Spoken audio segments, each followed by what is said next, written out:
এইটো আমাৰ মুখ্যমন্ত্ৰী মহিলা উদ্যমিতা অভিযান তাৰ ফৰ্ম হয়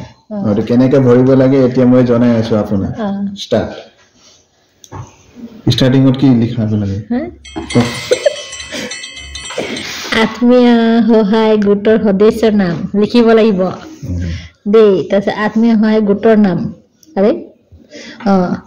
আত্মীয় সহায় গোটৰ SIS কোড আখাই দিও দিনা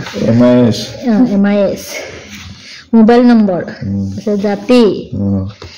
জিনজি জাতিতীয় আবেদনকাৰী মৰাণ নাকি মটক জনগোষ্ঠীৰ অন্তৰ্ভুক্ত হয় নেকি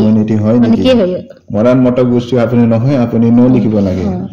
আবেদনকাৰী চাহ জনজাতিৰ অন্তৰ্ভুক্ত নেকি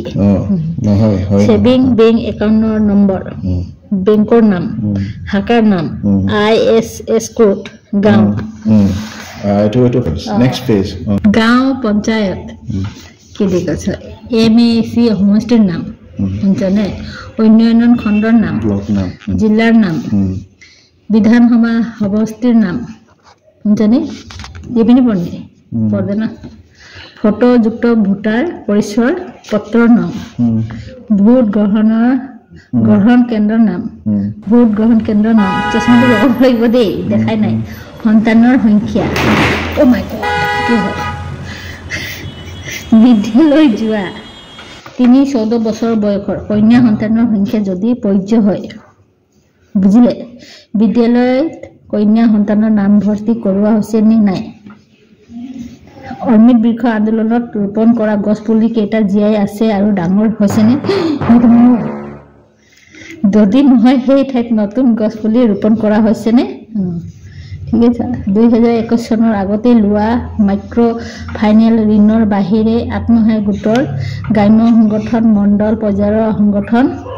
বেংক বা আন কোনো বিত্তীয় প্ৰতিষ্ঠানৰ পৰা লোৱা যিকোনো ঋণ পৰিশোধ কৰা হোৱা নাই নেকি ইয়াপনি হৈছে পুঁজিৰ দ্বাৰা গ্ৰহণ কৰিবলগীয়া অৰ্থনৈতিক কাৰ্যকলাপ খতম এইটো হৈ গ'ল শ্ৰীমতী স্বামী মই শ্ৰীমতী সীতা চেত্ৰী স্বামী বা পেত্ৰী স্বামী নৰবাহাদুৰ চেত্ৰী ইয়াৰ দ্বাৰা ঘোষণা কৰিছো যে ওপৰত প্ৰদান কৰা তথ্যসমূহ মোৰ জ্ঞান আৰু বিশ্বাস অনুসৰি সত্য আৰু কি ভনি ইয়াৰ তাৰিখ দিব লাগে ইয়াত গিভেনটো ভনি পছলা বিটো মই ঘোষণা কৰিছো যে চৰকাৰৰ পৰা লাভ কৰা পুঁজি মই দাখিল কৰা ব্যৱসায় পৰিকল্পনা অনুসৰি ব্যৱসায় কৰিম শপথ গ্ৰহণ কি জানি মই ঘোষণা কৰিছো যে ওপৰৰ যিকোনো তথ্য ভুল প্ৰমাণিত হলে চৰকাৰৰ পৰা লাভ কৰা পুঁজি ঘূৰাই দিয়াৰ বাবে মই দায়বদ্ধ হৈ থাকিম তাৰিখটো এইটো স্থান আবেদনকাৰী ইয়াৰ দ্বাৰা মই শ্ৰীমতী আত্মসহায়ক গোটৰ এগৰাকী সদস্য আৰু মোৰ MIS কোড মই তাৰে আৰু শুদ্ধ অন্তৰেৰে ঘোষণা কৰোঁ যে মই এগৰাকী কন্যা সন্তানৰ মাতৃ সেই মই কন্যা সন্তানৰ শিক্ষাৰ প্ৰয়োজনীয়তা সম্পৰ্কে অৱগত মোৰ কন্যাৰ ইতিমধ্যে আংগনবাড়ী কেন্দ্ৰ বিদ্যাৰ নাম ভৰ্তি হৈছে আৰু তাইৰ শিক্ষাৰ প্ৰতি মই যত্ন ল'ম মোৰ কন্যা সন্তানৰ বৰ্তমান বিদ্যালয়ত নাম ভৰ্তিৰ বয়স হোৱা নাই মোৰ কন্যা সন্তানৰ 3 বছৰ বয়স হলে তাইক আংগনবাড়ী কেন্দ্ৰ বিদ্যালয়ত নাম ভৰ্তি কৰি তাইৰ শিক্ষাৰ বাবে প্ৰচেষ্টা চলাম অথবা ভৱিষ্যতে ভাগৰি গৈ দেই ভৱিষ্যতে মোৰ কন্যা সন্তান জন্ম হলেও 3 বছৰ বয়সত তাইক মই আংগনবাড়ী কেন্দ্ৰ বিদ্যালয়ত নাম ভৰ্তি কৰি শিক্ষাৰ বাবে প্ৰচেষ্টা মোৰ কন্যা সন্তানে নাই 3 নম্বৰটো হ'ব হলে আছে এইটো হলে নহ'ব মই ঘোষণা কৰিছো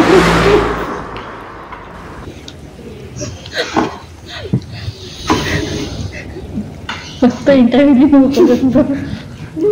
মই ঘোষণা কৰিছো যে ওপৰত উল্লেখিত যিকোনো তথ্য ভুল বুলি প্ৰমাণিত হলে চৰকাৰৰ পৰা লাভ কৰা ধন উভতাই দিয়াৰ বাবে মই দায়িত্ববদ্ধ হ'ম আবেদনকাৰীৰ নাম এইটো হৈ গ'ল 1 নম্বৰ এইটো 2 নম্বৰ কি নকৰিব ইয়াৰ দ্বাৰা মই শ্ৰীমতী নাৰিছা মই এগৰাকী সাধাৰণ শ্ৰেণী অন্যান্য পিছপৰা শ্ৰেণীৰ অন্তৰ্ভুক্ত মহিলা মই মোৰ সন্তানৰ সংখ্যা 3টাতকৈ বৃদ্ধি হ'বলৈ নিদিয়াৰ সংকল্প গ্ৰহণ কৰিছো যদি ইতিমধ্যে মোৰ 3টা সন্তান জন্ম হোৱা নাই তেন্তে মই মোৰ সন্তানৰ সংখ্যা 2টাতে সীমিত ৰাখিবলৈ প্ৰচেষ্টা কৰিম এই ক্ষেত্ৰত মোৰ স্বামীৰ সমিতি আছে। গৰাকী অনুসূচিত জাতি অনুসূচিত জনজাতি পৰাণ মৰাণ সম্প্ৰদায় মটক সম্প্ৰদায় চাহ জনজাতিৰ অন্তৰ্গত মহিলা মই মোৰ সন্তানৰ সংখ্যা 4টাকৈ বৃদ্ধি হ'বলৈ নিদিয়াৰ সংকল্প গ্ৰহণ কৰিছো। যদি ইতিমধ্যে মোৰ 4টা সন্তান জন্ম হোৱা নাই তেন্তে মই মোৰ সন্তানৰ সংখ্যা 3টাত সীমিত ৰাখিবলৈ প্ৰচেষ্টা কৰিম। এই ক্ষেত্ৰত মোৰ স্বামীৰ সন্মতি আছে। মই ঘোষণা কৰোঁ যে ওপৰত উল্লেখিত যিকোনো তথ্য ভুল বুলি প্ৰমাণিত হ'লে চৰকাৰৰ পৰা লাভ কৰা ধন উভতাই দিয়াৰ বাবে মই দায়বদ্ধ হ'ম। मैं 3টা छोड़ दिनी है ना छोड़ो को तो के दिन में